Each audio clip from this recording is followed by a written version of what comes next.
I think we're live. So, Yay!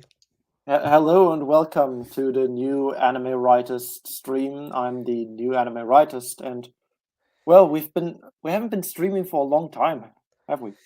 Yeah, we've been really busy, right? Ha ha ha ha. Well, I actually have been a little bit busy with university stuff, but Oh, I've been super busy. Ha ha ha. um, oh goodness, we already have like 8 views. Yeah, we're gonna take over and we're gonna become the next Mother's Basement. But Right. I think, to be fair, this is like the most popular, infrequent anime and yeah, right-wing anime related right wing stream. politics philosophy channel. Yeah, Yeah, I think we're the number one on YouTube in regards to that. Not sure yay! how we did that. Yeah. I think it's really impressive that we've It's but quite the accomplishment, especially since we did this all by ourselves. There was no yeah, like there's previous. no help. We just Some rose up. people, yeah, Uh, some people speculate there was like a previous anime writers who may have had something to do with it. that's just a conspiracy theory. Yeah, like when it comes to the anime writers channel, I'm sort of like subscribing to like a version of Last First Dayism. I think it just like sort of popped into existence like a couple of months ago when we started streaming. Yeah, Yeah, you like change your voice a bit. You used to sound a lot more American, and now you sound like a German. Yeah, like it's a strange world, but like at some point I just decided, and the accent change is what to do.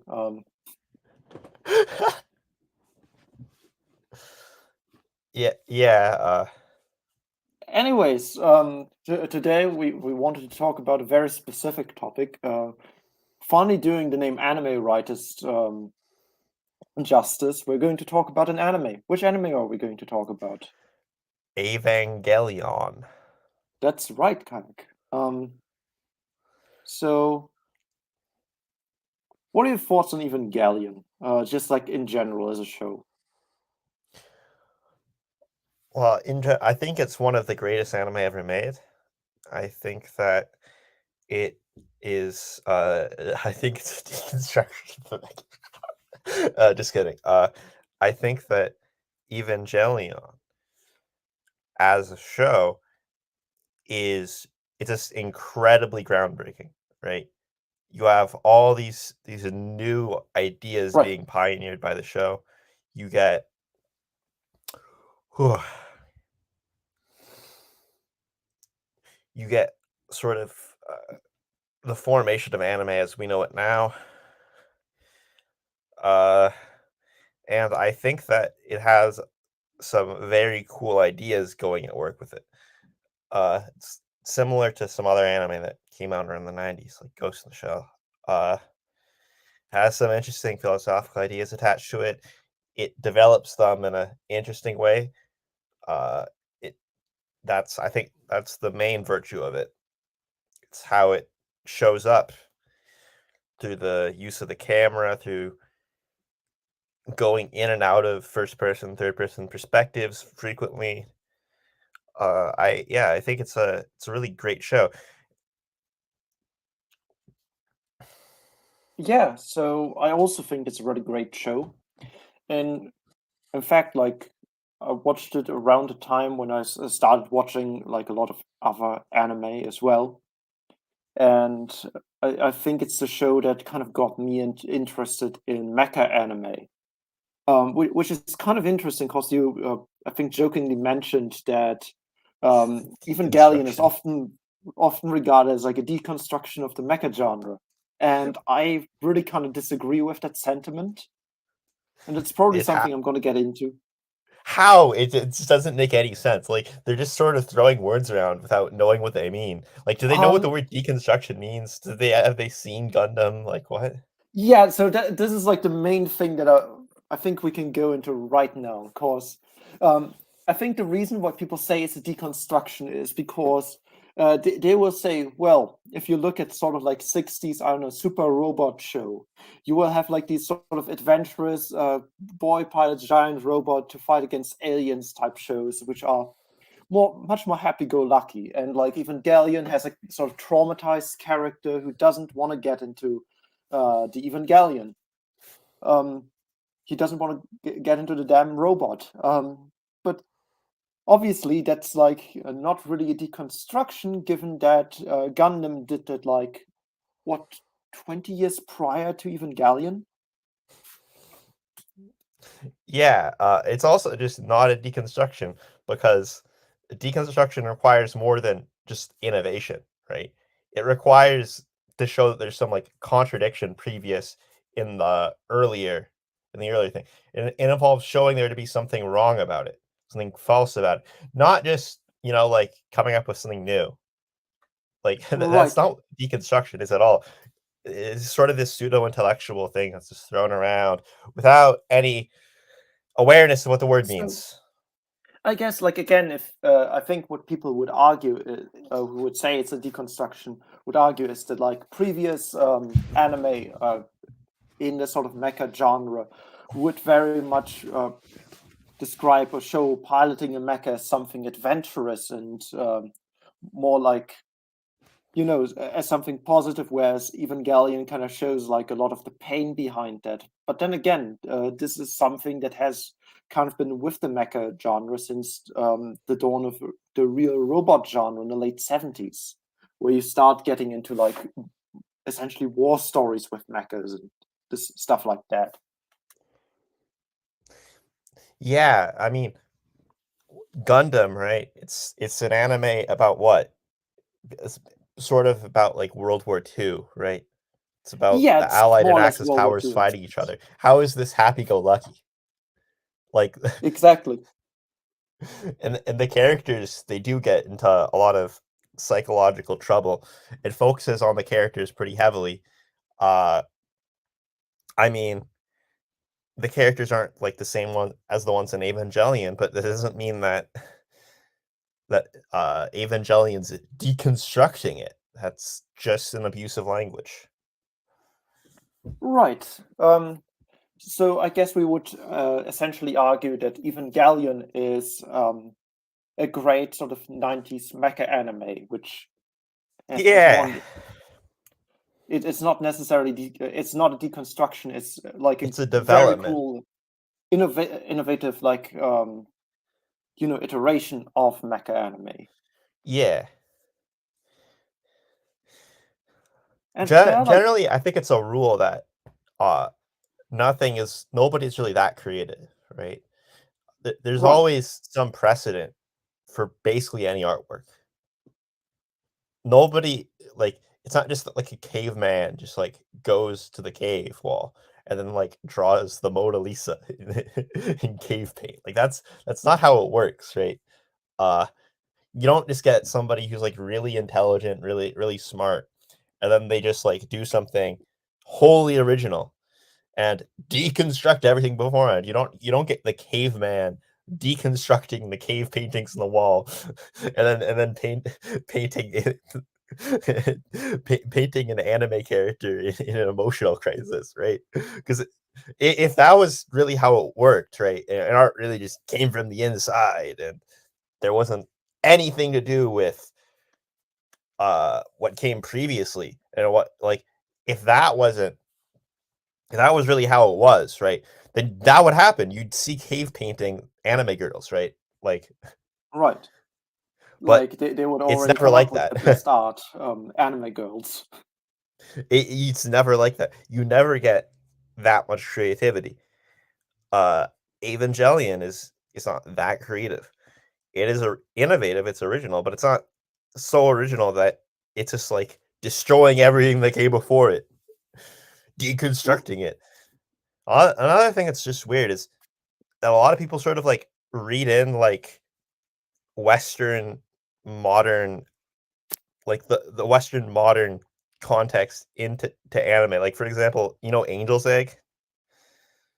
Um, I've heard of it. It's been So recommended to me multiple times. the way people like interpret the show, And this interpretation has some precedent, but you can just find like interviews just by like going on Wikipedia actually that just like completely destroy it. The main interpretation is that the anime is about Oshi's deconversion from Christianity, and the fact that there's nothing in the egg is supposed to symbolize how like religion's just like in the mind or something. And it's just something that we put there or whatever. And then the world's just meaningless particles bashing around. So it's like Western nihilism, right? But Right. the creator was never a Christian, and he like said that. Yeah, it would And thematically make very little sense for like a Japanese creator to make, given that Christianity isn't that prevalent in Japan. yeah, the creator was actually going into seminary to become a priest. I'm pretty sure. But the thing was is that doesn't mean that he was Christian, because Japan has a very different outlook towards religion, right? Right. Yeah, and the other reason why it was just misunderstood is that they don't have like the same idea of nihilism, because nihilism in the West is very closely tied to like the mechanical clockwork view of nature, right? And Hmm. they don't really understand that.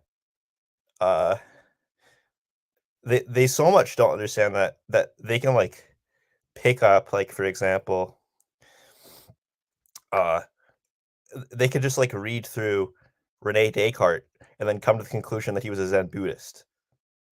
Sort of how the same way that somebody can like in the West can like pick up something like, I don't know, like some like Buddhist text talking about this how the self doesn't exist, and then read into it like introspective mind body dualism type stuff.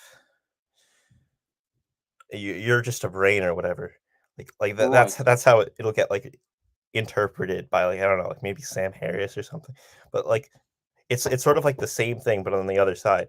Like Ghost in the Shell 2, you could just watch that and then well,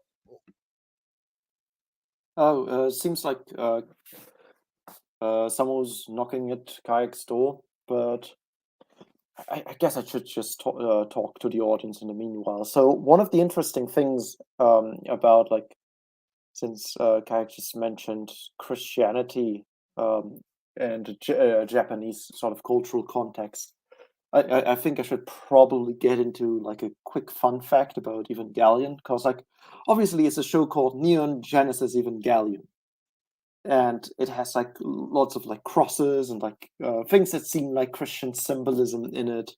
Um, well, like the sort of like one of the sort of original angel is essentially called Lilith.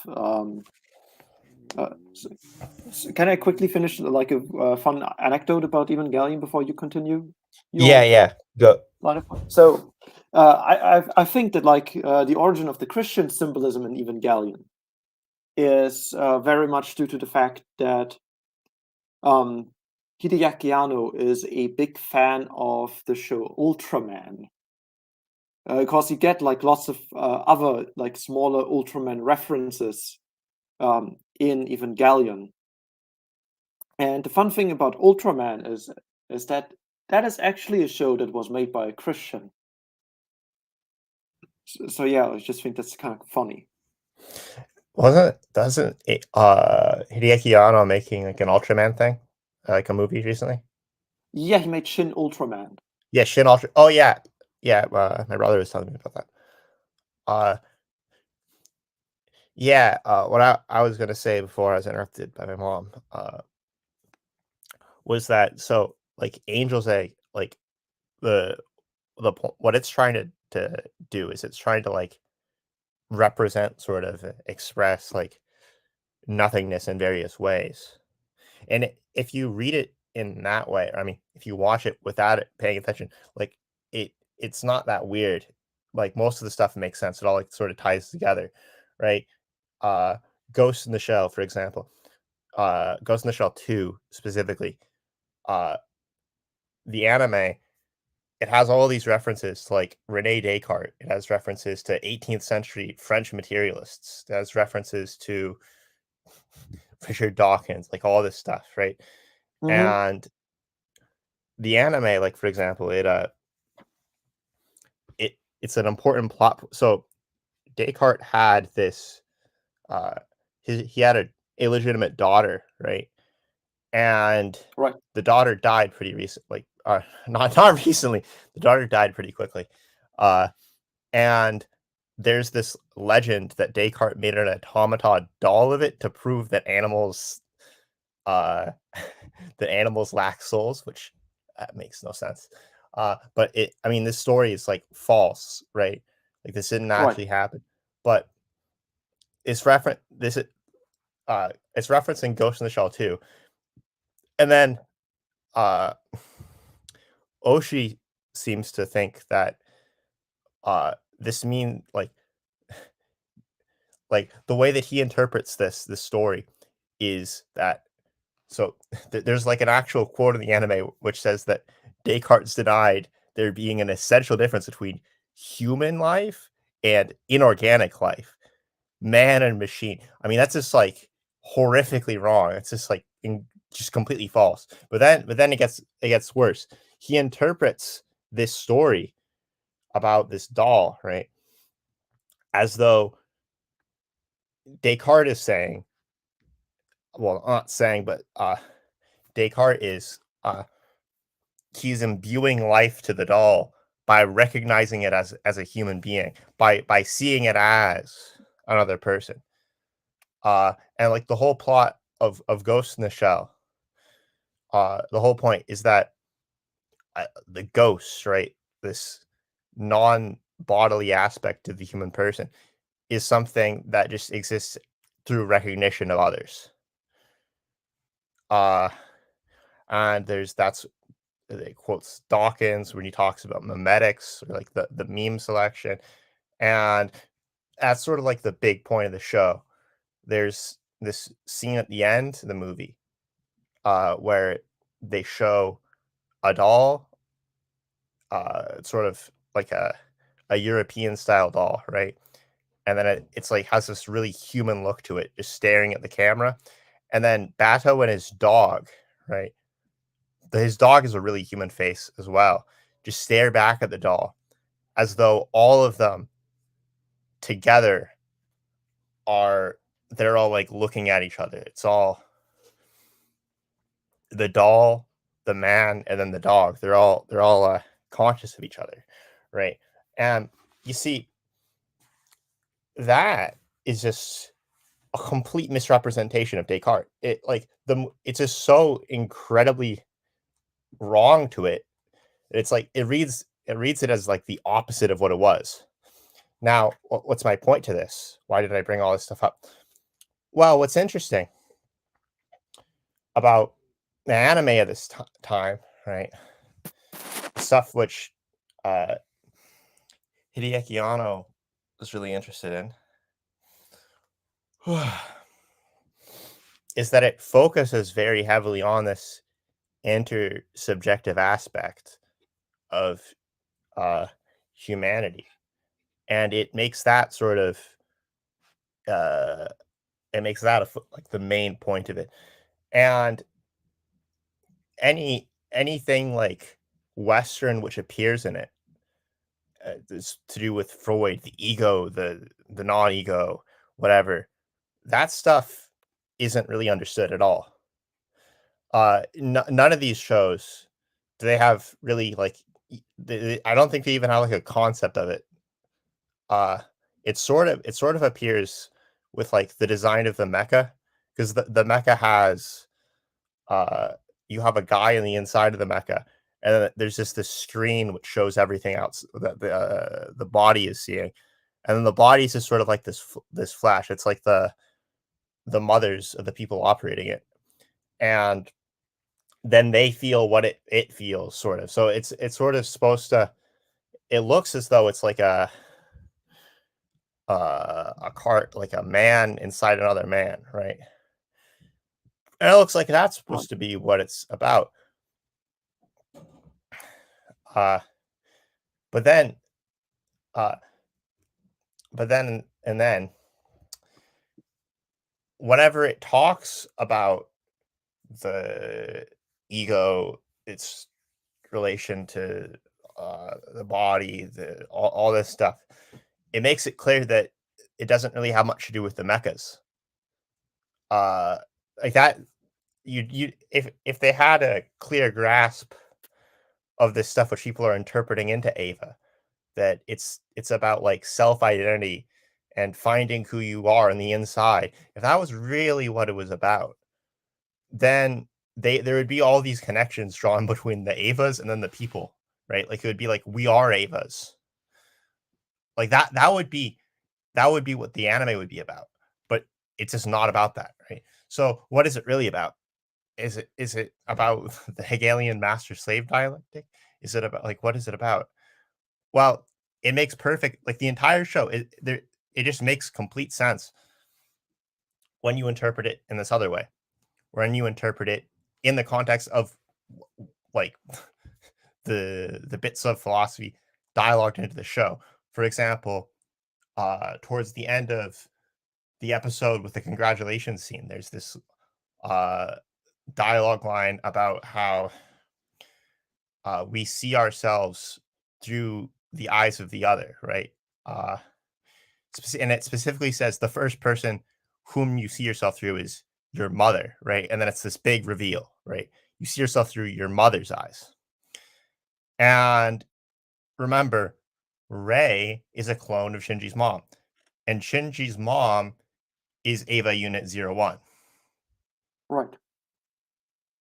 So, and at the end of Evangelion, there's this scene where you have Eva Unit 01 just like floating through space. And then it talks about how everything will only exist within her memory, right? Right. And then in the anime, you have all these scenes where you have like Rei floating around, right? Like sort of like Ghost Rei, like going all over the place. It's also one of the last shots in the end of Evangelion, right before Shinji chokes Asuka. You see like Ray's ghost floating above the water one more time and then vanishing. And it's like one of the first shots in the anime, actually. Yeah. Yeah. So we're seeing Shinji through his mother's eyes. Yes. And so the show is from the perspective of the camera, right? So Yeah, what if it the is. camera is floating Rei, and what if floating Rei just happens to be the actual Rei? It happens to be Shinji's mom, and the entire show is through her memory. And that would explain why. First off, it would explain like all the weird stuff going on. It would explain why it's revealed to be a dream at the end of the show, because the Human Instrumentality Project, right? If it's true that there has to be somebody else, you have to see yourself through the eyes of another. There has to be other people. There has to be limitation. If all these things have to be in place in order for you to be conscious of yourself, right? As is stated in that scene and in the end of Eva in a lot of different places and various details, various degrees of detail. Then, well, the Human Instrumentality Project that would just kill everybody. Like there'd just be nobody left. Because they wouldn't have anybody to see themselves through, so they just cease to exist. Okay, and what happens when Shinji strangles Asuka, right? Most people think that Asuka is just like is gonna like stay alive for a while, but why does if Asuka stays alive, then why does it end? Just like there, like why does it just end there? Well, if there's only Shinji left, right, and Right. then Shinji's mom, well, if all the characters die besides Shinji's mom, then Shinji's mom can't be conscious of herself.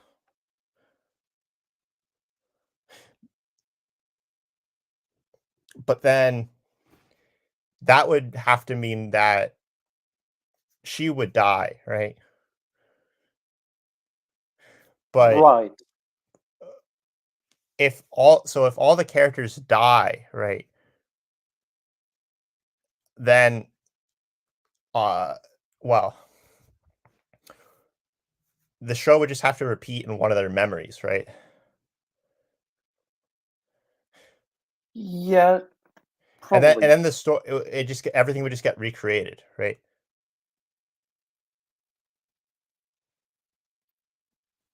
But everything would be recreated because, as I said earlier, they don't have like this deep understanding of a mind world barrier, right? So it's not as if like the conclusion would be that everything would exist in space and matter and whatever, just floating To be around. fair, in Evangelion, they seem to have like a sort of distinction between like the body and the soul and mind. Yeah. Yeah, but my point was that it can't. I mean, yeah, they'll have a distinction between that, but they can't just be that uh the mind and the world, right, are just these like two different things, and that like the world continues to exist even though the mind doesn't. Because they don't actually understand what's meant by that. Like they just can't understand that. And It's also the not reason why is because the reason why I'm saying that is because they whenever it's the idea is like presented to them, they just like completely misunderstand it. They like for example with Ghost in the Shell 2, it has all these quotes from all these people talking about this, and then it ends up getting interpreted into as like Buddhist sunyata or like emptiness, right? Like like that's what it ends up getting, and then like animal rights is interpreted into Descartes, and then like the denial of the fundamental distinction between mind and matter is interpreted into Descartes. Uh, like they just can't grasp this idea. So it can't be that what happens at the end of Evangelion is that all the characters die and then consciousness ceases to exist and then matter lives on, right? Uh, right. you have these two things, consciousness and matter. That can't be what happens just because they don't understand that.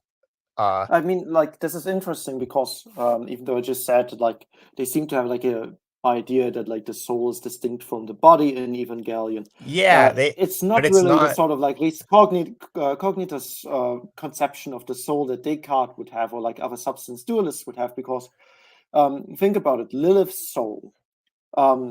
So Ray 2 only really has a part of Lilith's soul in her. It's Ray 3 and Ray 1 who have like the complete soul of Lilith inside them.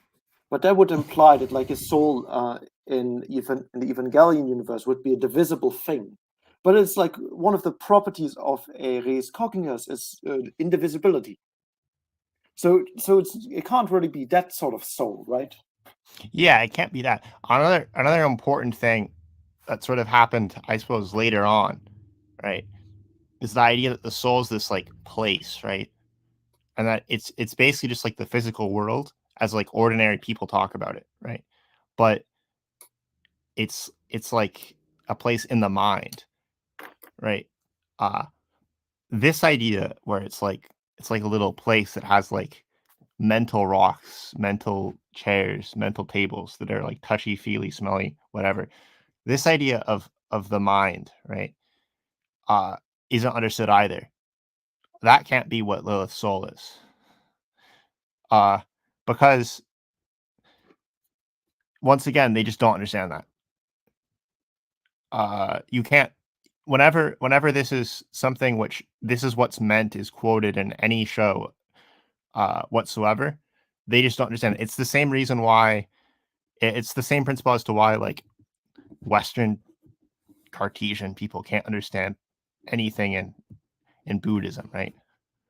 And just Mm-hmm. interpret it as like introspection and like mindfulness, right? It's the same principle. It just goes the other way. So the interpretations of Evangelion, which try to put the soul as this, right? They don't make any sense. And then the fact that there's all this references to German idealist philosophy hurts it even more because if that's what the philosophy of Evangelion is, then it doesn't like the they're just being matter and motion, and then the mind ceases to exist. Whatever, uh, that can't that can't be it, right? Because if the philosophy is based on German idealism, then that just doesn't like it's just closed out right off the get-go. Could we quickly discuss this? And This then kind of so reminds that's me. right there. Sorry. That's my explanation as to why there had to be why it all had to be a dream. Because if all the characters die, right? If everything just if all the intersubjective awareness goes away, well, then everything would go away, meaning that it was all a dream. And then that's why it transitions into the real world, and then it says that this is just a way to get away from your problems, right? And then it goes into that theme. It's like that stuff is entailed by the plot of the anime. In fact, almost everything in Evangelion makes perfect sense when you take what I said into account. All right, but you go on, Franzo. Right. So I was thinking about like the sort of like soul matter or soul body division in Evangelion, and there's like another interesting aspect of it. So before we started this stream, we kind of quickly talked about quantum ray, and I realized that there's actually something interesting that works pretty well with what you're saying to that theory, actually. So I should probably quickly elaborate what a theory is. So throughout the show, as you said, like you see sort of like ghostly visions of Rey every now and then. She is like in various places very quickly. She is in Shinji's dreams a lot, like whenever he's in the hospital or something, when he's like on the train in his dreams, she is also in these dreams, which is actually kind of interesting because we know that they're not necessarily fake. Because who's like Shinji's one friend from high school who later also becomes an EVA pilot? I think his name was Toji. Yeah, Toji. Yeah, he can actually interact with Shinji's dream, and he can see Shinji and Rei talking in that one dream. So Rei in those dreams doesn't just seem to be like a manifestation of what Shinji is dreaming right now, but like there seems to be more to that.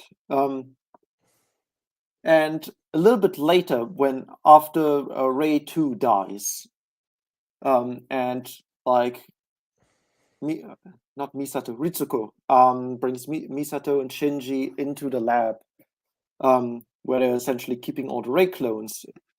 You will see in like one of these first underground sort of like rooms where Rei was kept, like lots of signs like up, down, which is sort of like a reference to quarks.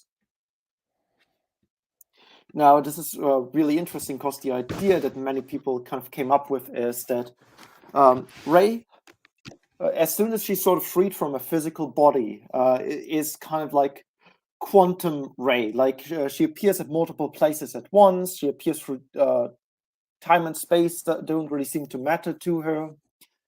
And you know, like essentially everything that all of her manifestations throughout the show would be explained in reference to like what happens to her in the end of Evangelion.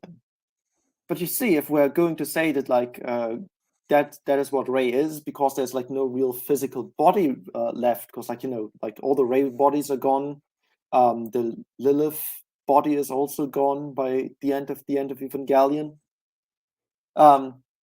There's an interesting thing about this because like Rei still wouldn't be all immaterial because on the one hand, well, there's literally like a sort of physicist sort of explanation, but more importantly, like earlier on, like during I think right after the second angel conflict, they're mentioning that like the stuff that angels are made of, there's like a clear sort of wave particle dualism with that. And I guess like what I'm trying to say with this is like this is like another instance where yeah, you have like sort of filling the story to a certain extent, appearing in Shinji's dreams, leading him to the events of the end of Evangelion.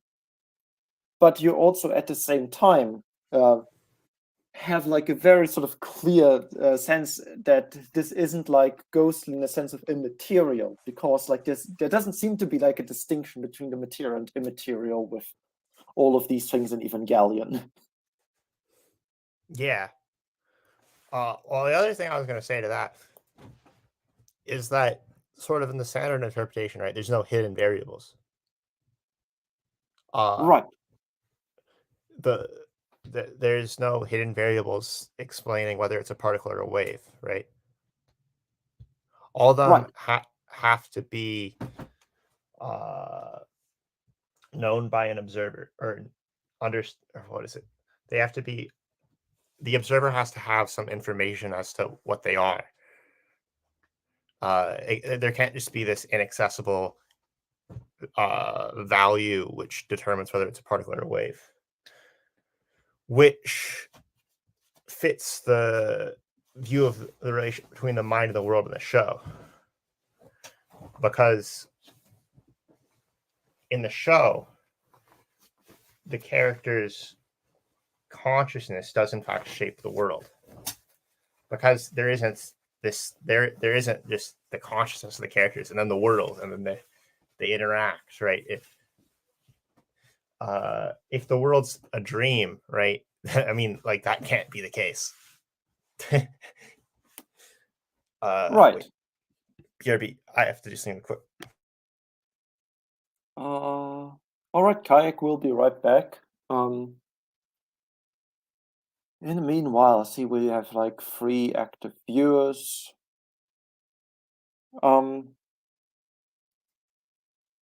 So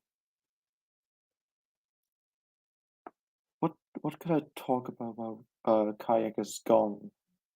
Well, I think it should be noted that the similarities between Mobile Suit Gundam and Neon Genesis Evangelion probably are no accident.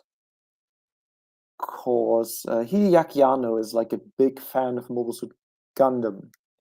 I think he very much grew up with the show, and he even worked on Mobile Suit Gundam Char's Counterattack as a designer for for a couple of the mobile suits that are featured in that film. And oh, sorry. Okay, I was just like wasting some time talking about like Hideaki Anno's history of Gundam, but we can continue with the thing that you wanted to talk about. All right. Well, so another thing I was going to say. So, well, what's really special about dreams? Like what is about dreaming is just like completely different than reality or waking. Like what's the noticeable difference between the two? The most noticeable difference. Well, if something happens in reality, like I can sort of sense and verify it, but like another person can also sense and verify it. Whereas when I'm dreaming, I'm the only one who has like. There's something else which is, I think it's because I mean people do in fact have like the same dreams of the same things, and there is sameness in them. So that can't be what it is. You could sort of like put people's dreams together as like in a dream world, and then like you could have them people verify and confirm. You could supposedly do that, right? What's really distinct about them is that when you're dreaming, you're not moving. You're paralyzed there, and you're not aware that you're paralyzed unless you have sleep paralysis, and then once you become aware that you're paralyzed, it ceases to sort of be like an actual dream. Then it sort of feels like reality. You're unaware of your body when you're dreaming, but when you're awake, you're aware of your body. And when you have sleep paralysis, you're dreaming and you're aware of your body, and then it feels like it's real, right? Right. Oh, okay. So, and the other thing about dreaming, which is really different, is that there is a spontaneous aspect of dreaming, which doesn't exist in waking states. But we're not aware of the spontaneous aspect of it while you're dreaming. you're just things are just showing up to you, and you're imagining, you're sort of like creating a world before your eyes, your mind's eye, right? Uh, so you're paralyzed. You're just sitting there. You don't know you're paralyzed, and you can just do whatever you want. You can like travel between different areas, uh, and then you can like control the flow of events that happen. But you don't know that, right? And then and if you do know that, you suddenly wake up. Uh, lucid dreams don't really last that long. Uh, Once you become self-conscious of the fact, generally, if you become self-conscious of your body as this paralyzed thing, like it'll get really bad, and then you like wake up, right? Okay, so does does Ray in the anime know that she's dreaming? Mm, I think it's implied that, and a couple of times it's implied that Ray actually does not dream. Well, you can't dream if you're you can't dream in a dream, really. Fair? Uh, yeah, Ray doesn't. That would just help my claim. Ray in the real world, right? Uh, Certainly she does dream because it's said in the anime that the anime is a dream. But then the question is, whose dream is it? It can't be Shinji's dream.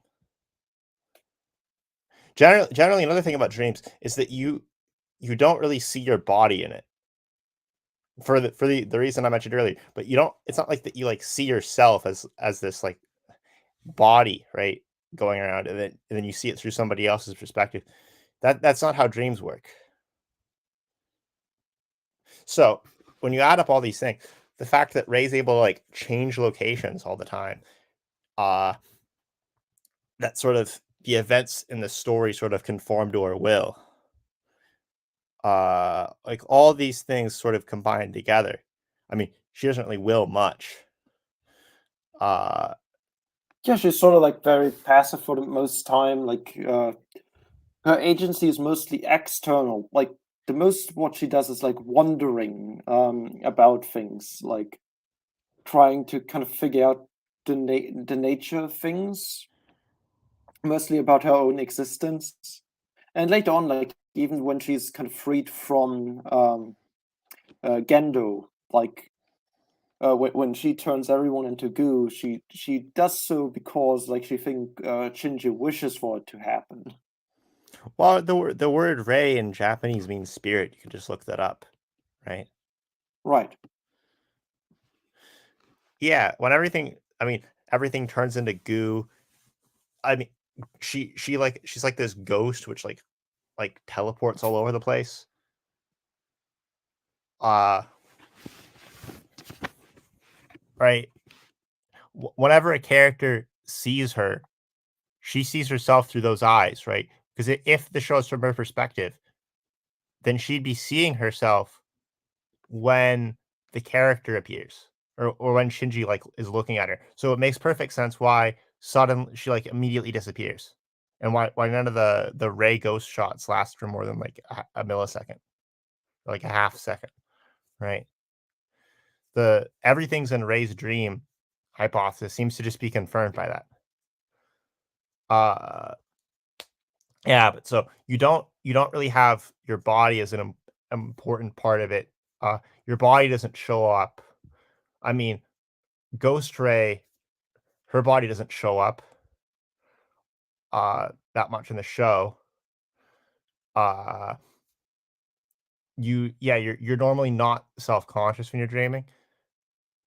I mean, Ghost Ray just like never shows up in the show, so that fits it pretty well. Although that doesn't actually provide much evidence for it because that would be the case either way. Uh, Although you have to fit Ghost Ray into the show into the story somehow, that's the main problem with all the other theories. They can't really explain her. Uh, So she's able to like teleport. Her body is interpenetrable. Her name means spirit. I mean, the character, if you like look at her, it's as if she has there's nothing inside her, right? Because the entire world is her. Right. Yeah, she has all these different clones. She can clone herself. She could appear in all these different ways. She could do all In this fact, stuff. Like this, the it just fits dreaming perfectly. the content of like she doesn't really have dreams necessarily, but you remember there's this one episode during the middle of the show where they're essentially all doing like these tests where they're in the Evas. Mhm. And we sort of have like Ray's poem. And like we see like internality, and like it's a bunch of landscape shots, right? Do you know where these landscape shots are from? Where? It's the landscapes that Shinji sees like a couple of episodes earlier when he's running away. Ha! Yo, everything like everything just fits into this theory, like just perfectly. Like, what's the evidence against it? I can't think of anything too specific right now. Um, Well, okay, what would be evidence against it? I mean, what exactly would be like the thematic sort of appeal of like it all being Ray's dream? Because there seems to be like the main sort of like thematic aspect of Evangelion seems to be about like Shinji learning to live with himself, right? Yeah, but we don't. Shinji doesn't see himself through his perspective. He sees himself through the perspective of his mother, as is stated in the anime, right? Like that's like literally Right. stated verbatim. The first person you see yourself through is through the eyes of your mother. Literally verbatim stated like that. So that doesn't help. The fact that the first scene of the anime shows Shinji seeing Ghost Ray, and then the camera's just switching all around. That fits it perfectly. Oh, another thing is that like the weird camera shots in anime where like the camera like goes in and out of first person and third person perspectives, something which you can't really do with live action movies. Uh like weird anime camera shots uh for the most part started with Evangelion, and Evangelion has like the most does it like the most as far as I'm aware. I think I could definitely be wrong about that because I'm not like an expert on this stuff at all, but uh this scene like it we're sort of used to this weird camera shot stuff now, but back then it would be a lot more noticeable, like a lot more it'd be more in the foreground. It would be more articulate. It would just show up more. uh so so the fact that that's like the first scene in the show, that actually is pretty important because that's what they want you to see to understand what's going on. That's how the show's introduced. And the introduction uh for anything, it's supposed to give you something. It's supposed to show what it's all about, right? To some degree, right? Right. So the introduction is very important. Uh and the fact that the introduction involves Shinji seeing Ghost Ray, and then like Ghost Ray seeing Shinji back, and then they're staring at each other, and then the camera just like zooming around. And then the sound. Oh, another thing is that the sound uh changes based on the camera position in the episode 1.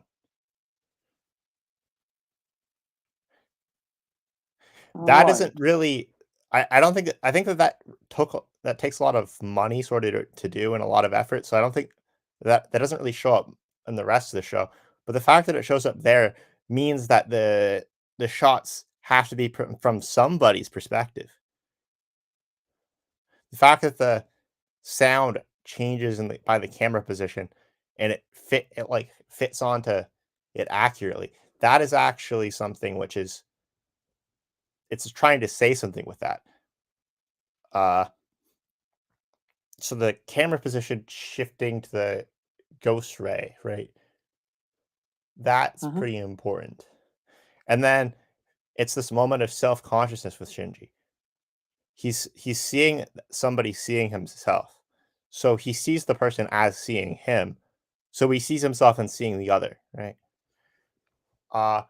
Shinji becoming more and more self-aware. That's sort of what it's about, right? Shinji coming to know who he is. That's what the whole show's about. And then you get a glimpse of it in this one scene.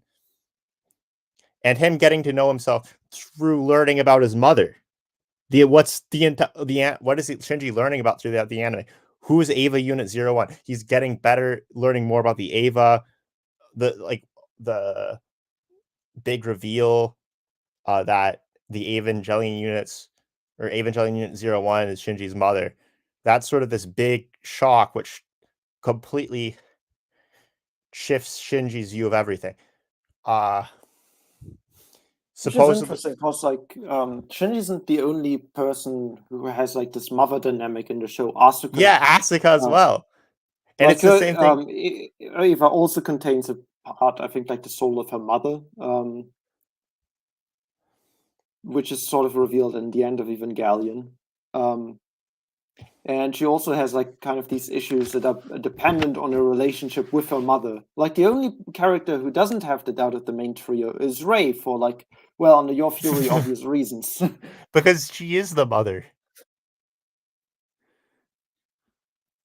And then when you put this into the Freudian context, and then you take out of the Freudian stuff, this stuff about like the ego and the subconscious, like when you take that stuff out as sort of unimportant to it, and then you just focus on the fact that Freud thought that that Freud thought that like men want to with their mother just naturally, and they have this like intense desire for their mother, and then they hate their father, then it all makes sense. Yeah, it does make a lot of sense. Okay, so the Ava Unit 01, right? That is Shinji's mother. Episode the first episode. You have Shinji's father. Shinji hates his father. His father says, and partially because Shinji's father doesn't recognize him and whatever, doesn't recognize his wishes. But Shinji's father tells him to get inside of the Eva. Now, if you interpret this in a Freudian way, this is actually really weird, because supposedly the reason why for Freud, the reason why men hate their fathers is because they're preventing them from ... their mother. But he's ordering him to get inside of his mother, which is it's a complete inversion of it, right? Okay, so if it's a complete inversion of it, what is that supposed to say? What Shinji is refusing to do this? Why? Because he's not conscious of himself. Oh, and the other important thing, the other reason why, is because Shinji saw, the only reason why he ever got into it. Why did he get into the Eva? Do you remember? Due to his partially due to his troubles with his father. No, that wasn't why. The reason why he got into the Eva is because he saw that Rei would have to get in, and he saw what Rei like. Oh right, why he ultimately got into the Eva. Yeah, right, because because Rei was wounded, and that would have been too much of a struggle for her. So, like out of guilt and like a protective instinct, he decided to get into the Eva himself. Yeah. Mm-hmm. Yeah. So in the end, the reason why he gets into the Eva is out of love for Rei, right? who he saw. He recently saw the Rei before, like just before, right, in the anime. Right. He saw. Okay. So, if he sees himself through his mother's eyes, then when he sees Rei, right, Rei in all these bondages, supposedly he like he like empathizes with Rei, and then thinks of all that as happening to him, right? Right. So the ultimate conflict here, at the end, it's not, you have this so-called inversion of the Oedipus complex, right, in episode 1. But then at the end, the only reason why he gets into it is out of love for his mother at the end of the day. So like, what that's trying to say is that the character is just completely, he's not driven out of these like inner conscious inner feelings for himself, right? uh he's not driven out of reason. He's driven by the id. He sees this person in pain, and then he's just insatiably driven to protect them. And then after this, in episode 2, or the episodes after episode 1, he's like lusting after Rei, basically. And he's always like, he's like following Rei around, and then Rei's like rejecting him, right? Right. At least right until the end of like episode 6, where he rescues her out of like her capsule. Yeah. So the thing is that the show, Shinji's still driven by the Oedipus complex, right? So there does seem to be like an interesting sort of like inversion of the Oedipus complex, though, because you said like according to Freud, one of the reasons why men hate their father is because well, it something union with their mother. Now the interesting thing about so I would usually describe episode 5 and 6 of Evangelion as like the first Rei arc, because that's when Shinji actually starts to get to know Rei as a person, rather than just a background character. And what I find kind of interesting about this is like the first time that Shinji ever actively starts to notice Rei, beyond the scenario that you just described, and like occasional, barely even interactions, is when he notices that Rei makes his father smile, right? And his father interacts with Rei, and obviously, like, oh goodness, Kayak is gone. So let's just hope that he will jump right back in. So I should probably wait with the point until Kayak's back. So while Kayak is back, great. Yeah, my internet disconnected. What were you All saying?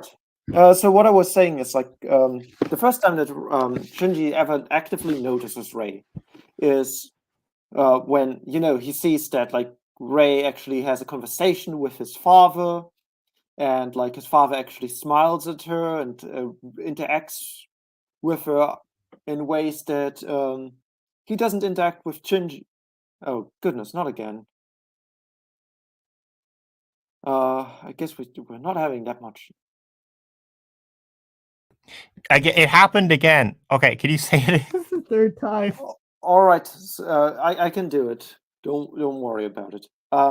So the first time that Shinji actively sort of notices Rei is In episode 6? episode 5, really, when you know, he's done with his Eva stuff, and he looks at Ray, and he sees, well, she's talking to my father, and my father actually likes talking to her, and he seems to smile to her, and it seems to be like this sort of like wondering of, okay, why does my father not do this to me, but instead he talks to this random strange girl. Yeah. The anti-Oedipus complex. So, isn't that something Deleuze or something? I don't know. I haven't read Deleuze. Yeah. So you have he hates his mother because he wants the recognition of his father. Yeah. Right. Okay. What does Freud think about homosexuals? I don't know. Well, okay, so which character does he lust after the most? Kaworu. Oh yeah. Right. There was something there. Yeah, so Freud thought that homosexuals were just like fundamentally broken. Because the dynamic it doesn't fit the Oedipus complex properly. Okay. So he has a hatred of his mother, right?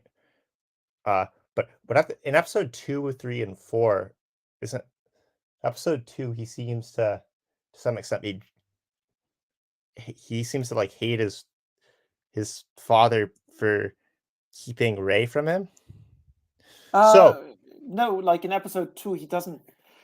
He only really bothers about Ray in episode 1, really. Because like he has this quick impulse of wanting to help her and wanting to protect her from the pains and struggles of piloting like the Ava under her conditions. But after that, like Ray sort of becomes a background character for a while. Like he occasionally sees her. She occasionally sees him, but he doesn't really consciously notice her. Like he kind of notices everything else around him. Like Misato is like more of a major player around that time. His friends at school are more of like major players around that time, and it's only really with episode 5 where it's suddenly like, well, what is this girl's relationship to my father? Yeah. So the other thing about Shinji, right, is that he hates the world in the show. Yeah. So if everything's through Ray's dream, then by hating the world of the show, he's hating his mother. So everything ties back to the Oedipus complex. To Shinji's like estranged psychology. So what would you say is the significance of? So obviously, like there's a sort of interesting parallel between the beginning of the Ray arc and the ending of the first Ray arc. When at the beginning of episode 5, we see why Ray was this wounded, and the answer pretty much is that she was doing some tests in the Ava. Her Ava went berserk. The capsule had to be ejected, and like she got hurt during the process, and then Gendo ran towards her to save her from her capsule. And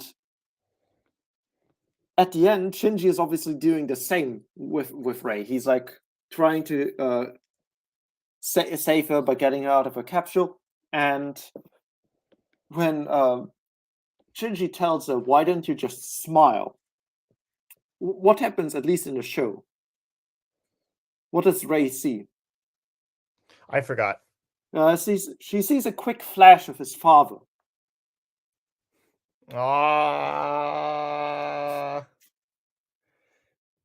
It's all coming back. Ray doesn't recognize Shinji for what he did. Oh, and then the father's glasses as well.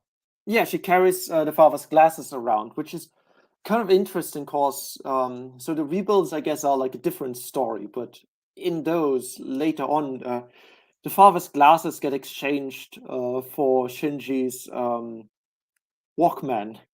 His tape recorder headphones. Mm-hmm. So Yeah. so it almost kind of seems to be like Shinji is in a sense becoming more like his father. Yeah. Yeah. And what is it? He's becoming more like his father throughout the show. And he gets closer to his father throughout the show. And that's an important part of it. Wait, how does Asuka fit in this again?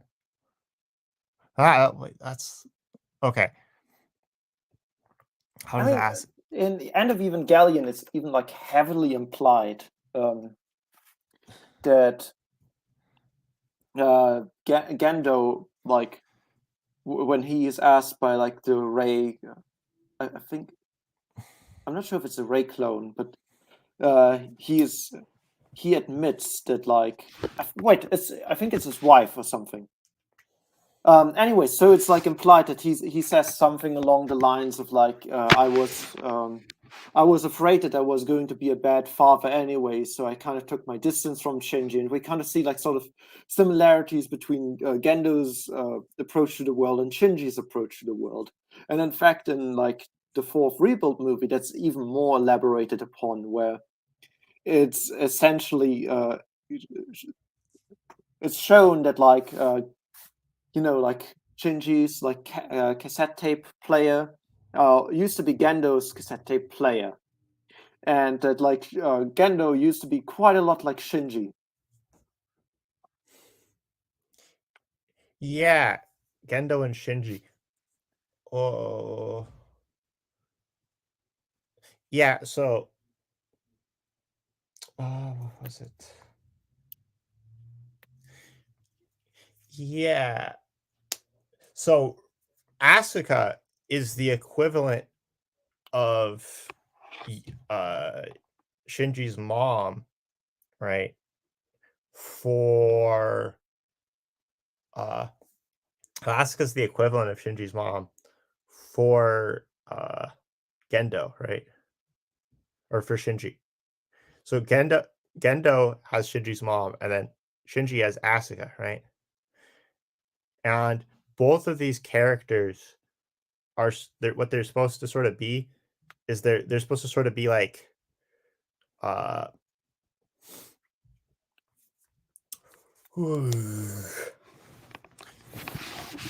both of these characters, they're supposed to be somewhat like the main character. Like Asuka's a lot like Shinji in some respects, and they have like similar backstories. They're both piloting the pilot the Ava, and they're thrown into this whole world. They're forced to be together, and then the same goes for Gendo and Yui, right? Right. Oh wait. Yeah. So Kayak is gone again. No, I'm not gone. All right. Yeah. So what's the explanation of Asuka? Well, Asuka, since Asuka's sort of the equivalent, she's sort of like a manifestation of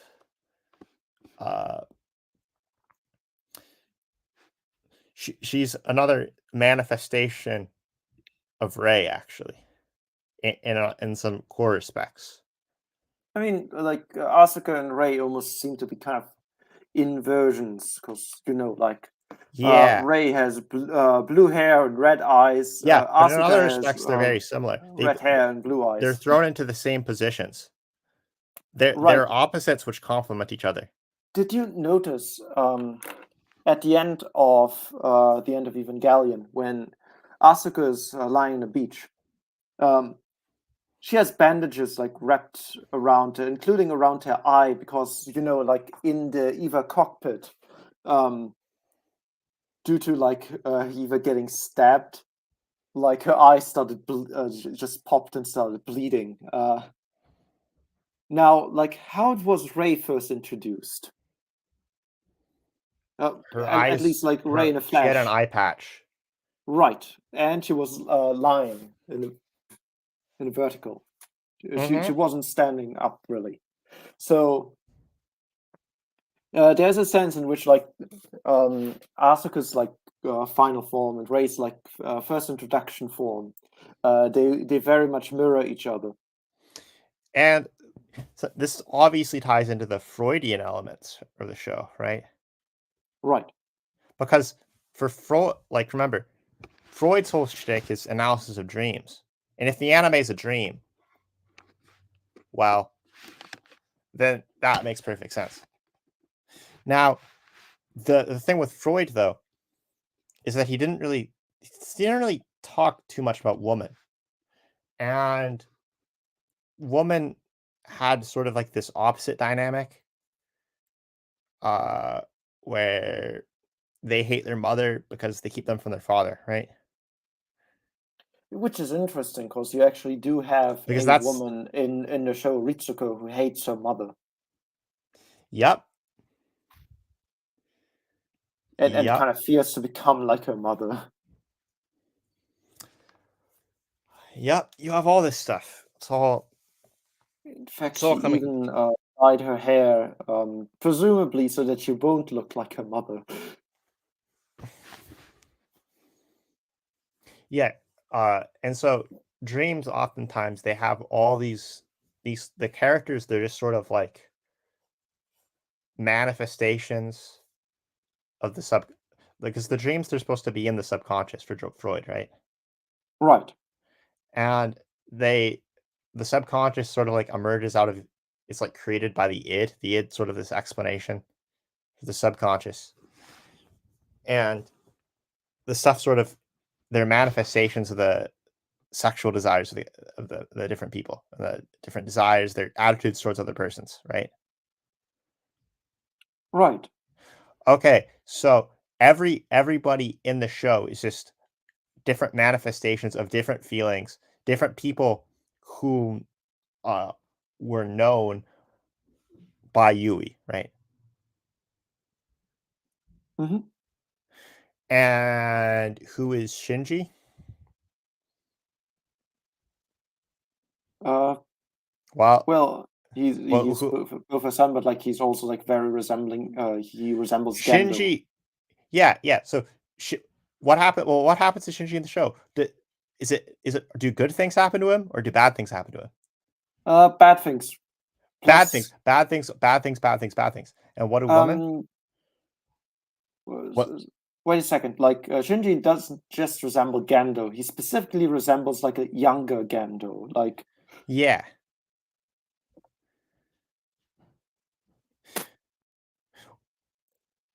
Okay. Well, what I was thinking is that everything that happens in the show, the fact that it's all this like bad things happening to Shinji, it means it's a nightmare.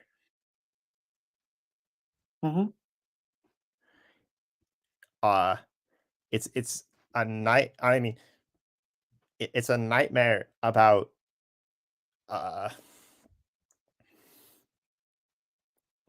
it's sort of like a nightmare about like a possible child with Gendo, right?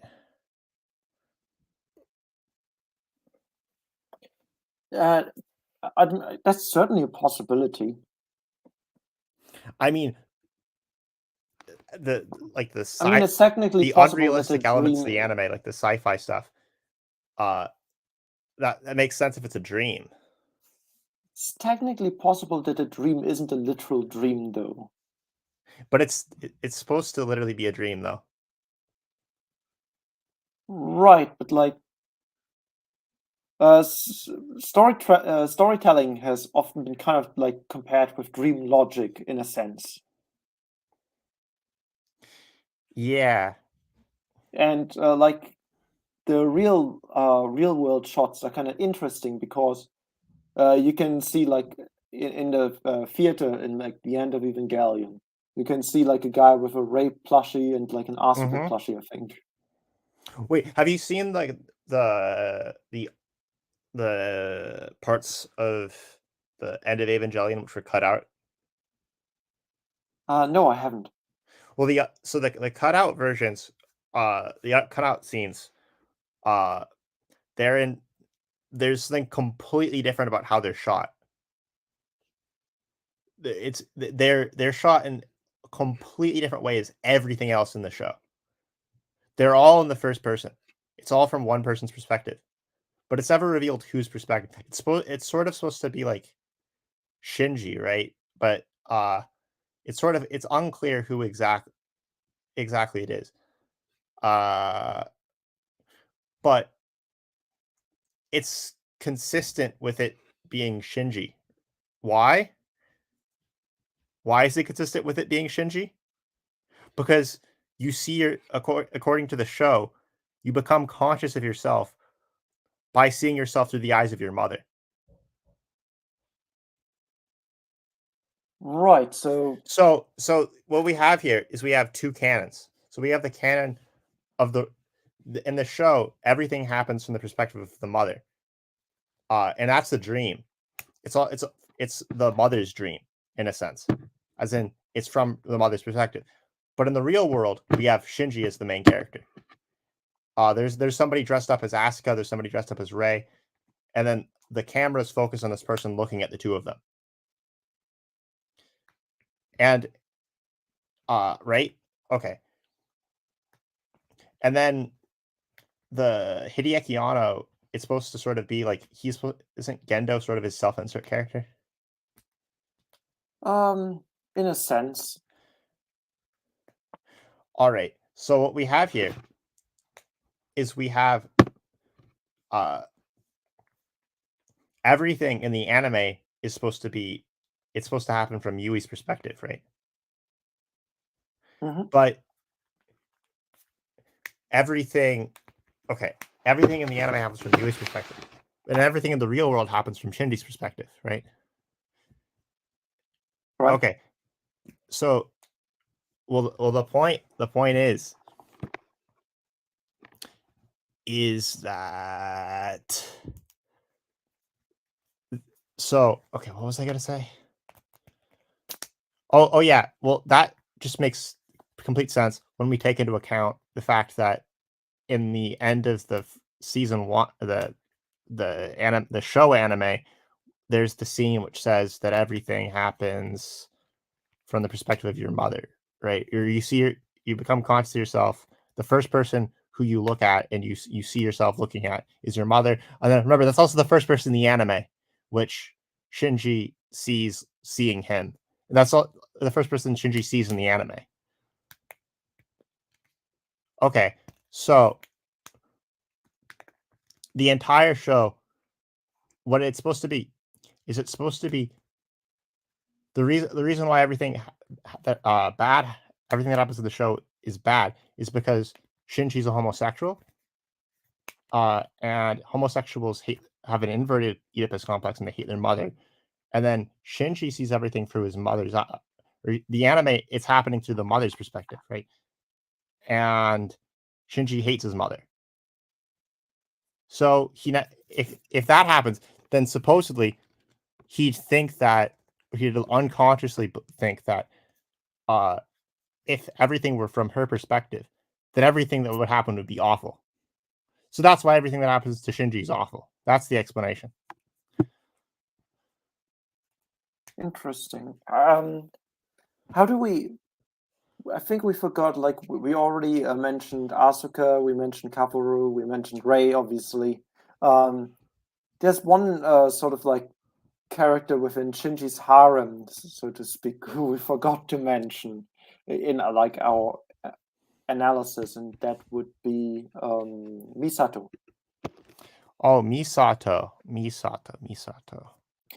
So on the one hand, like it's interesting because Misato quite clearly has daddy issues, right? Yeah.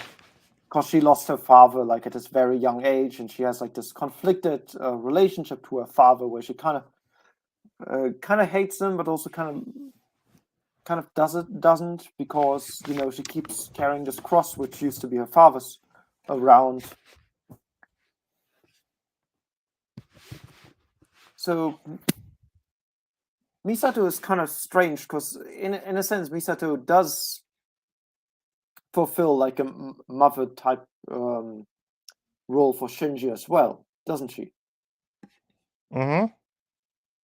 And then bad things happen to Misato all the time. Yes. Misato is just constantly being like, she like dies. Like her backstory is awful. She has, Misato is going through her lover dies. Like that. Misato has this very horrible story, right? Now, why would that happen? Well, that would happen because supposedly Asuka, or not Asuka. So all the other women in the show, right, have like the worst things happen to them. Even worse than Shinji, right? Like they're just like constantly tortured. Ray actually goes through the least, right? Well, even Ray kind of has existential crisis type stuff, and like she has a moment of sort of self-reflection where she realizes that she's quite lonely. Oh, Yeah. Well, think about it like this, right? Ray is sort of like the more pampered one, and then all the other ones, they're forced into doing all this horrible stuff. Like for example, Gendo will always force Asuka into like the most dangerous jobs possible, and then Ray will always get this like background supporting role. I mean, she's the one, she shoots from afar, right? She has like the gun, whereas Asuka is close quarters combat, right? And then right. It's Misato, partially also because like just within the logic of the story itself, Gendo still needs Ray. He has like a specific purpose for her. Like mm-hmm. her body carries like, again, like part of Lilith's soul, which to him is the means of at the end getting his wife back. Yeah. Well, what I was thinking about this is that how does this fit in? Why do all the women besides Ray just like get just horrible, horrific things happen to them? Asuka and his mother, which is AV Unit 02, they just get like destroyed by those what were they? Like the angel things? Yeah. Yeah, but they just get like ripped to tears. While supposedly Shinji, in seeing himself through his mother's eyes, who he hates, uh he sees himself through the eyes of what he believes a woman to be like, right? And this is his feelings about woman sort of put onto him. And that's why all the women in the show are just like tortured and teared to shreds, because supposedly Ray's orchestrating, or Lilith, right? Lilith, Ray. There isn't really a clear distinction between Lilith and Ray. I mean, like Lilith is just like a really big Ray. So Kaoru is sort of also like this. Like supposedly women just hate each other and like constantly like fighting each other. Because they're all And Carol is sort of like presented as the counterpart to Ray because they're all fighting over other men, right? Like that's sort of like the idea with Freud. Freud really had low views of women, like unbelievably low views on women. Right, this also seems to explain like a lot of the stuff related to women happening in End of Evangelion. Yeah.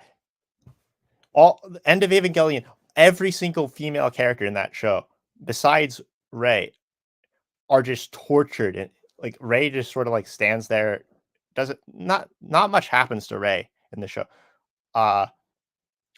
Like until you get to the part where the Human Instrumentality Project is instituted, right?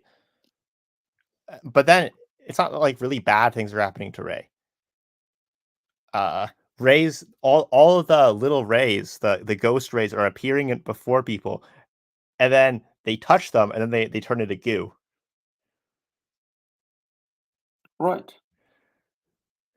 Because the reason why they're able to turn them all into goo is because Ghost Ray has control over everything that happens in the show. Because it's Ghost Ray's dream.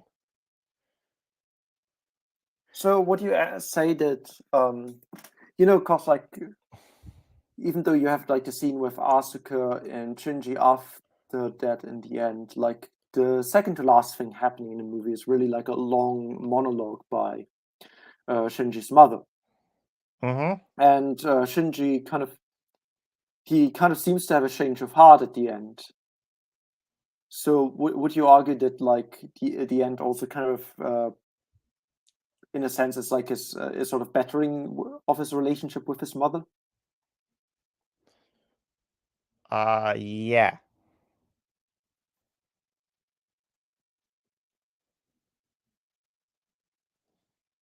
Right. So But then it all ends. which is kind of Then interesting there's the because scene with Asuka, and then Shinji's staring at his mother, right? you get that, but you never get like the total like ending of things getting better with his father. Yeah, you don't. In fact, like there's this middle part of the story throughout the show where his relationship with his father is slowly bettering. Like his father is complimenting his performance in the Evangelion, but like later on, obviously there is this whole after the whole incident with Toji, like there's this whole breakdown of the relationship once more, where Shinji actually kind of hates his father. Mm-hmm. Yeah. There is never any mending between them, and the father doesn't. His dreams get crushed, right? Yeah. And what about Shinji's dreams? Shinji's wishes. Now, what happens to the rebuilds? How does end Evangelion 3.0 plus 1.0 end? What does Shinji get to do? Shinji gets to finally confront his father, mend his relationship with his father, and what's interesting, Mari, the girl he ends What I was gonna say is he gets to choose what happens. Yes. All right, and everything that happens in the rebuilds is a reversal of what happens in the originals, right?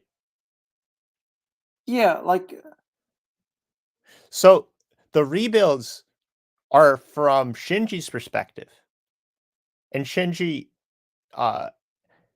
Ghost Ray also kind of like Ghost Ray is still a part of the rebuilds, but by the end she kind of loses control over like Shinji.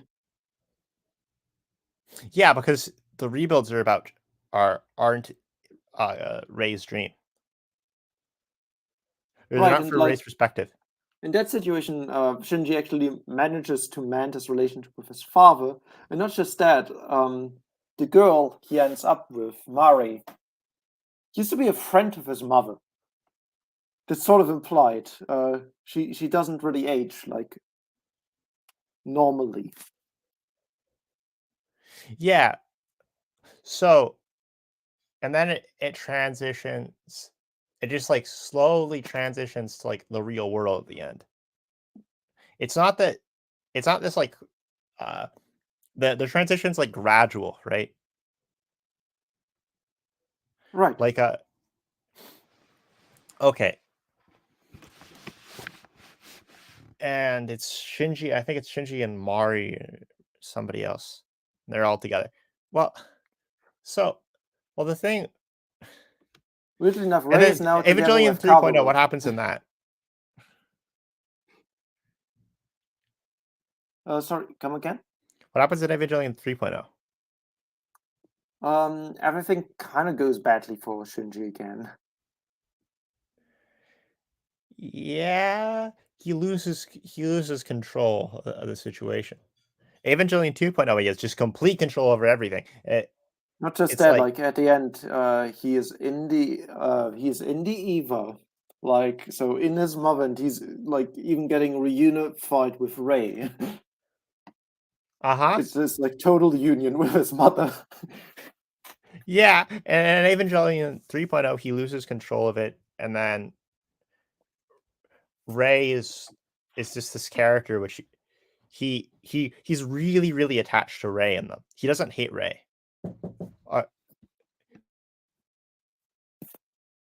All right. Well, Kayak is. I wonder how far. Oh, you're back. Yeah, I'm back. Yeah, like what's interesting though about that version of Ray until 3.0 plus 1.0, she's essentially like sort of like just a shell of Ray in a sense. Cause like the real Ray, weirdly enough, is still in the Eva. Like one of the reasons why Shinji was unable to pilot the Eva unit was because Ray was kind of blocking him from doing so. Mm-hmm. Yeah. So the rebuilds are a reversal of the originals in that Ray is no longer hated by Shinji, and Gendo is instead. Gendo doesn't even really hate his father. Why? Why in the repetition? Because in End of Eva, he comes to terms with him. Right. There's Because in End of Eva, he didn't have a problem where only in like one scene of episode 1 did he really hate his father. He really wanted to come to terms with his father. But in then like the show sort of switches over like pretty as soon as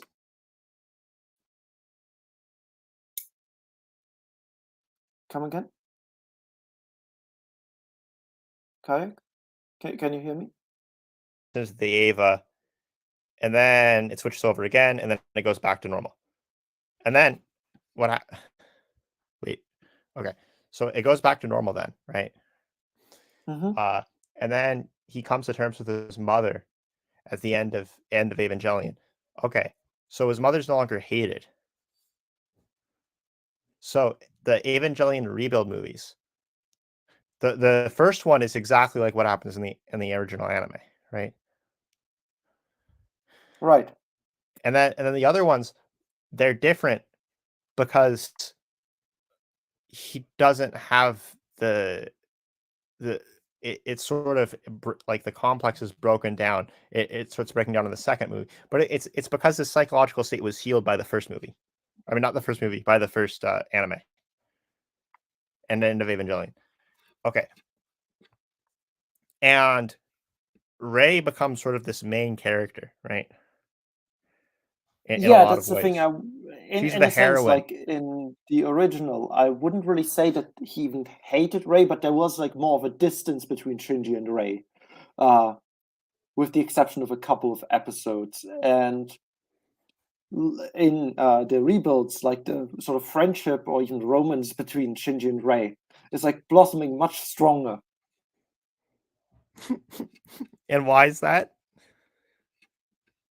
Well, the relationship with the mother got mended.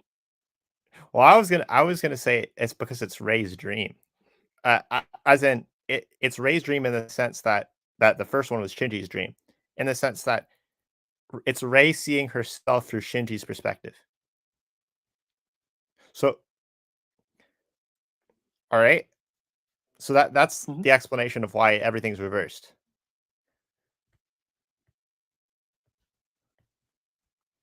And what's missing? What's the big difference between the first arc of the anime and then the first arc of the rebuild movie? Like, what's actually changed in it?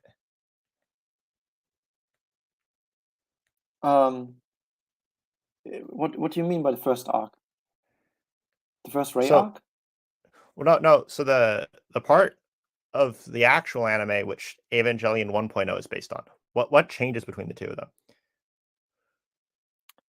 A couple of things, but the first scene. You still have Ghost Rei, I think. Yeah, but there's a different first scene in the new one.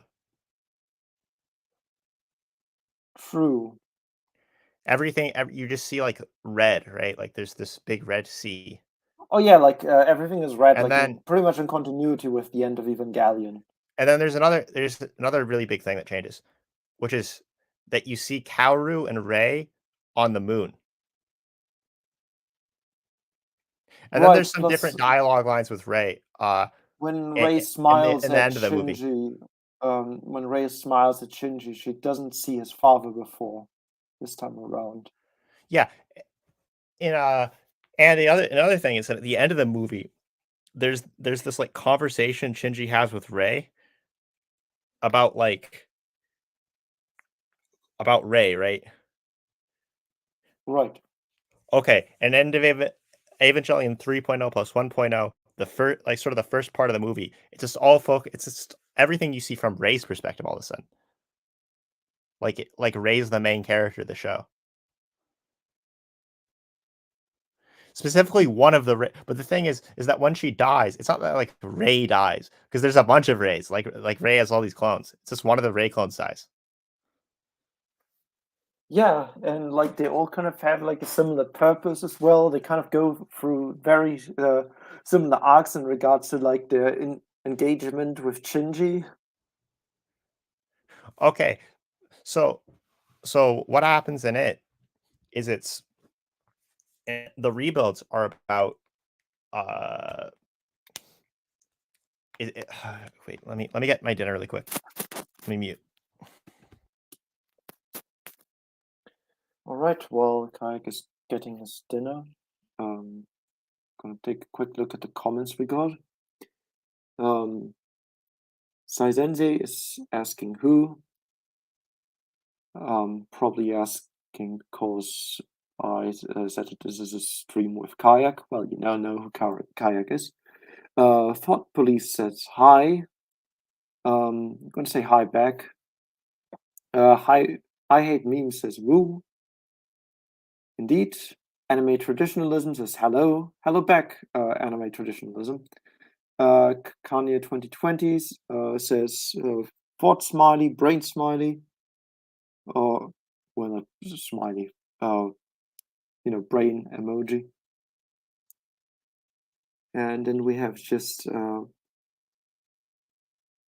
one parenthesis by EO Sapatinus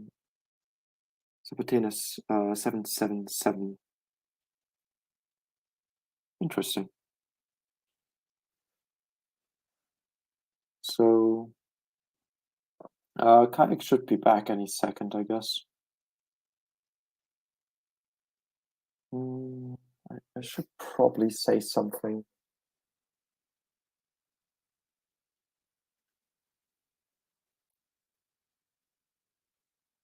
So I guess I was about to, before the last time that Kayak was away for longer, I was about to tell, like, I was about to talk about like the interesting connection between Gundam and Evangelion via like, oh, Kayak is back. All right, I'm back. So Hello? where were we? Yeah, can you hear me? Oh, so what I was gonna say is that the big difference between the rebuilds and the originals is that in the so the set of characters which are constantly punished, the set of characters which are you have like the relationship dynamics, like every single thing, it just inverts. Everything comes like it's like the opposite of the originals in like a bunch of different ways. Specifically, and it makes, why would it invert? Because it's from the perspective of the other gender. It's about it's like makes a lot of sense. And another big thing is that the originals were really pessimistic, right? And then the rebuilds are really optimistic. It has a good ending. The originals have a bad ending. The new one has a good ending, right? Right.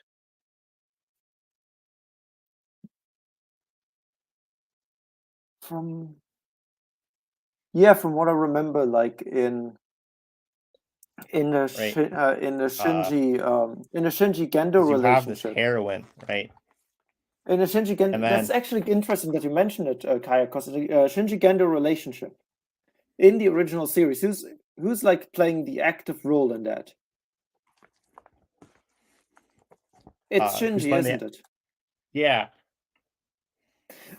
In the rebuilds, like who's trying to put the two together? It's Rei. Yeah.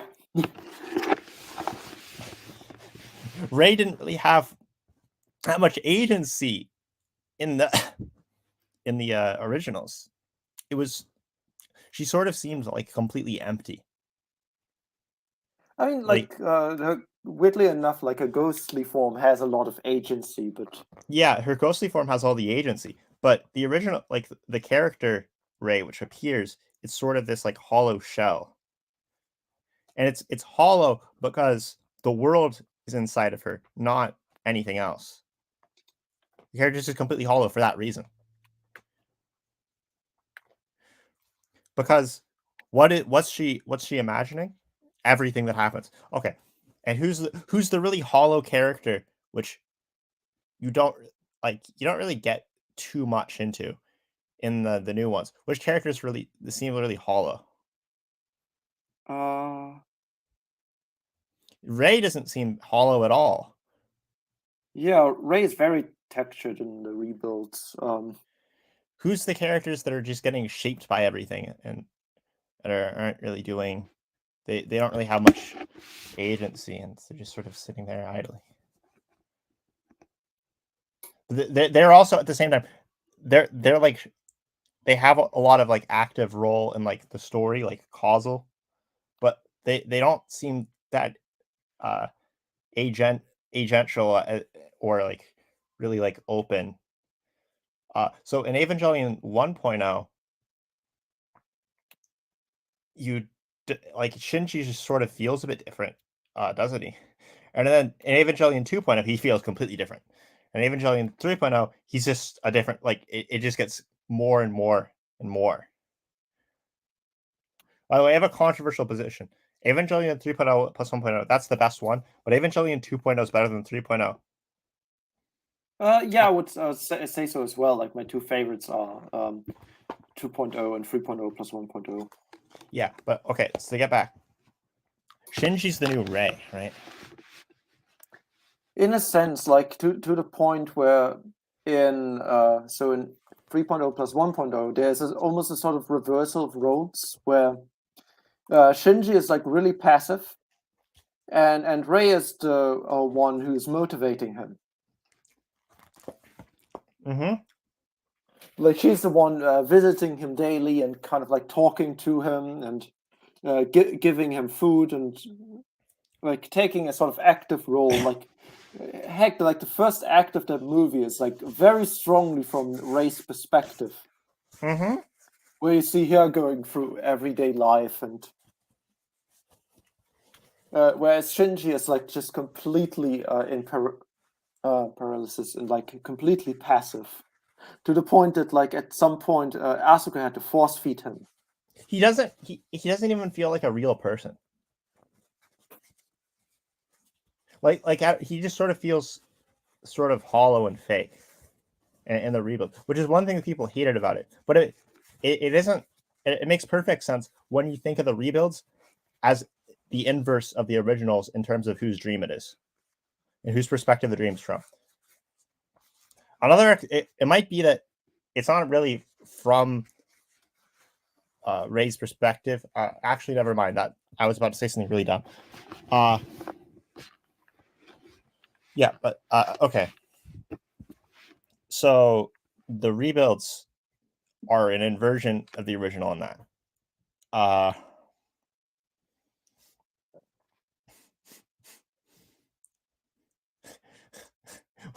What if Mari is actually the most important character? Just kidding. Well, Mari actually, weirdly enough, again, there's another connection between Mari and Shinji's mother, and in a sense, like it's kind of interesting that she's the girl that like Shinji ends up with, right? Mm-hmm.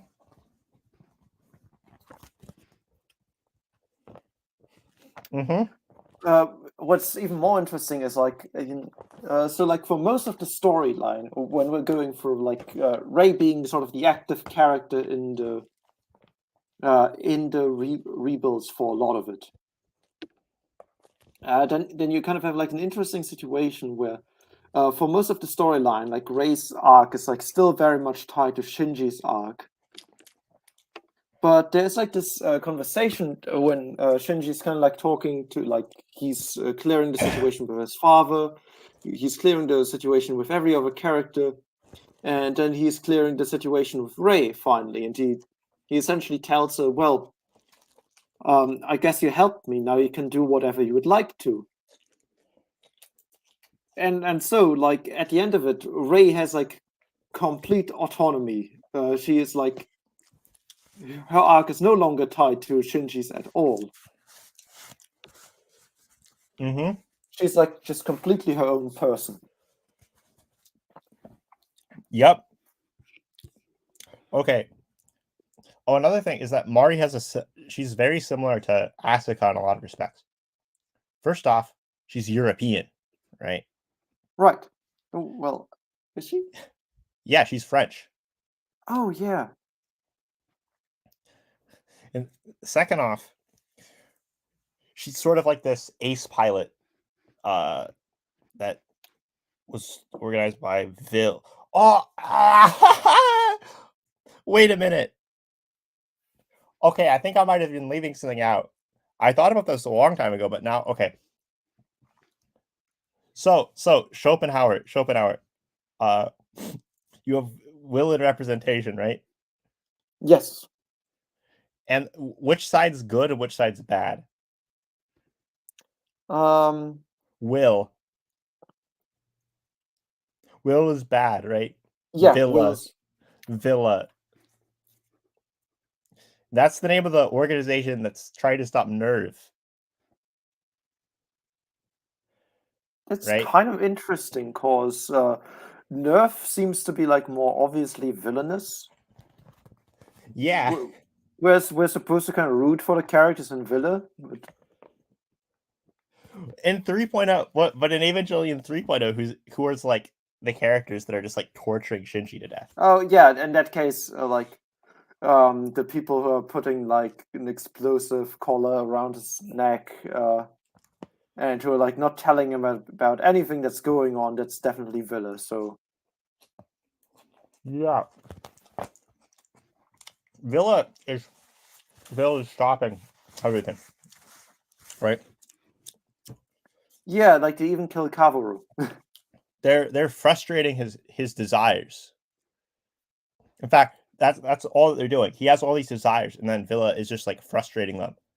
And then what's supposed to the end of 3.0, like the big realization is that he should have just like stopped wanting all this stuff, right? Right. Okay. So what is Schopenhauer? Well, why does he think that the will is evil?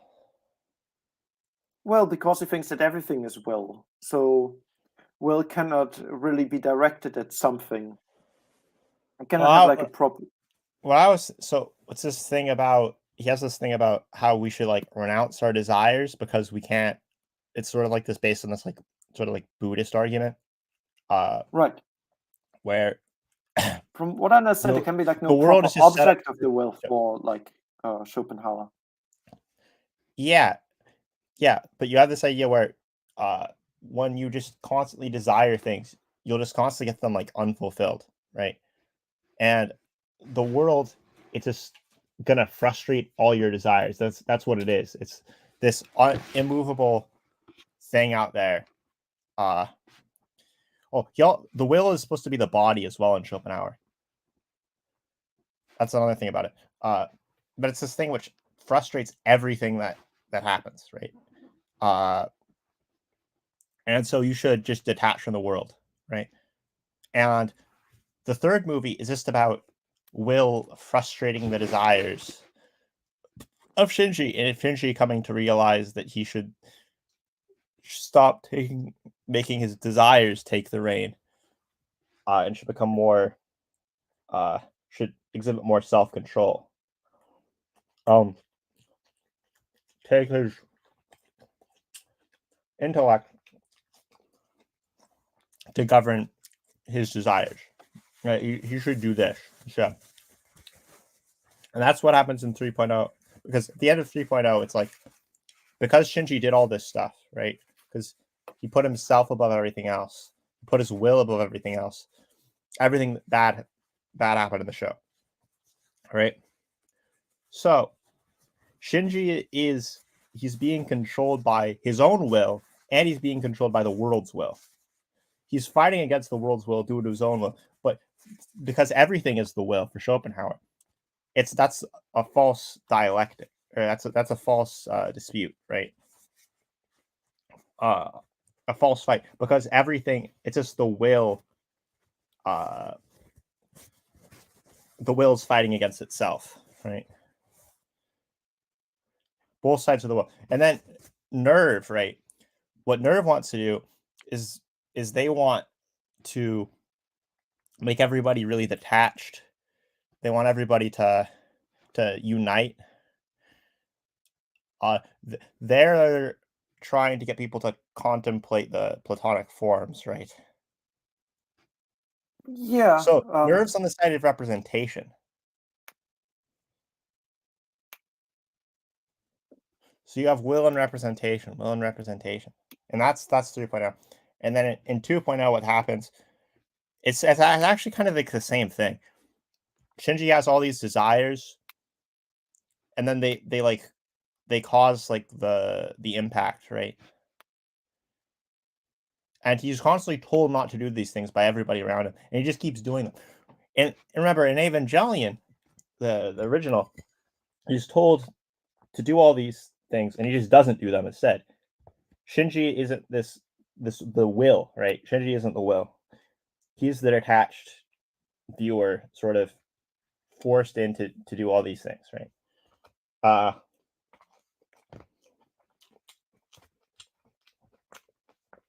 Okay.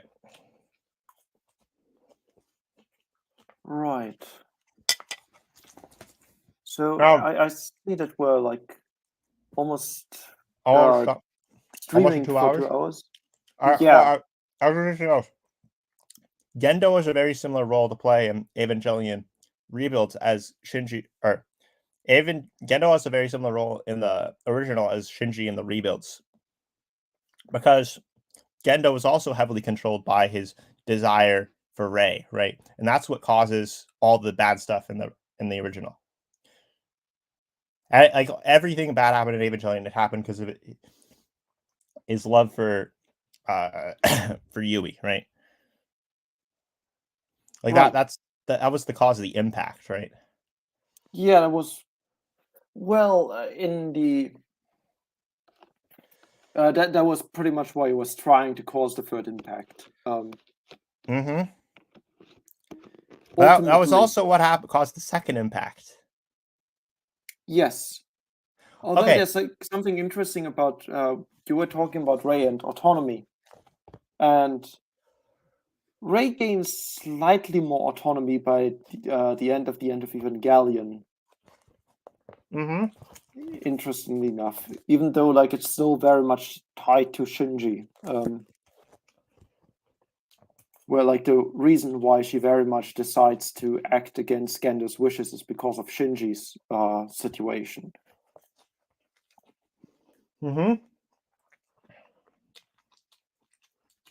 Okay. Right. Obviously, after that, she's sort of freed from a ghostly, from a corporeal form as like Ghost Ray. Yep. Oh. So we have another big distinction between the rebuilds and the originals. In the originals, Shinji had all these properties which Gendo has, and in the rebuilds, Gendo has the ones that Shinji has, and then vice versa. In the originals, Shinji doesn't want to do what everybody's telling him to do. In the rebuilds, Gendo doesn't want to do what everybody's telling him to do. Gendo's just forced to the bit. He's told, "Oh, you need to get back with your son, right? You need to heal your relationship with him." No, I don't want to. I don't want to.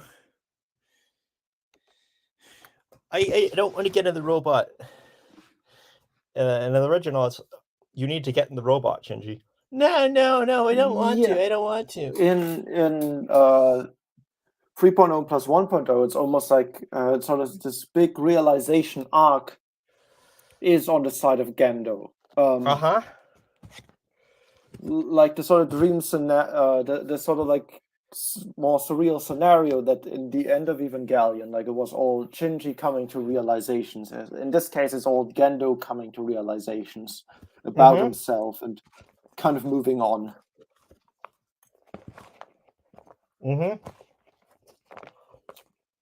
And it's even him, like this time around, being pushed towards interaction with Shinji.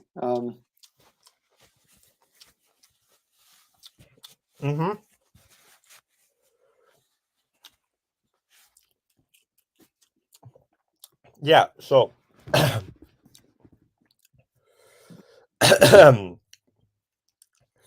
that's a bunch of really, really big differences between all of them, right? Yeah. And the fact that these are the differences is explained perfectly by my theory of the original. Because if this is like a fact about the original, that it's all a dream of this character, and that all this stuff is the desires of the character being manifest in different ways, the subconscious, which is derivative of the id, right? Then you would expect if there's a different character which has the opposite roles, for it to then, for all those things to be reversed, right? Right. If every, yeah, so so that Right. that's the big explanation. Yeah, it makes a lot of sense. So before we end the stream, I think there can be no like stream or discussion about Evangelion without asking like the most pressing of questions. Rey. Yeah, Rey's best girl. Rey's best girl. No, it's Mari, bro. It's Mari. I don't think I've ever heard anyone unironically say that like Maria's best girl. Yeah, I don't think I ever either. It's usually like Rey or Asuka, and like some weirdos say Misato, but really it's Rey. Yeah. So I guess do we have any plans for the future in regards to particular streams? We should do a Ghost in the Shell stream. Yeah, we're definitely going to do a Ghost in the Shell stream. At some point, we're going to do a Howard the Duck stream, obviously. Yeah, I gotta read all that stuff. That's gonna be something. Maybe we're going to do like some more like philosophy heavy streams in the future as well. Yeah. Maybe. We got to do the pragmatism and natural law stream. Right. I've been reading so much of this stuff, and it's all so interesting. Yeah, it was like yesterday. I was actually doing a presentation in a Catholic student group on natural law. It was somewhat basing it off of some of Anscombe's stuff on intentionality. Cool. Anyways, so glad that people tuned in. I hope you liked the stream. Like and subscribe, I guess. Don't forget to hit that. Don't forget the notification bell to turn on your notifications. You get updated about all of our videos every 1,000 years.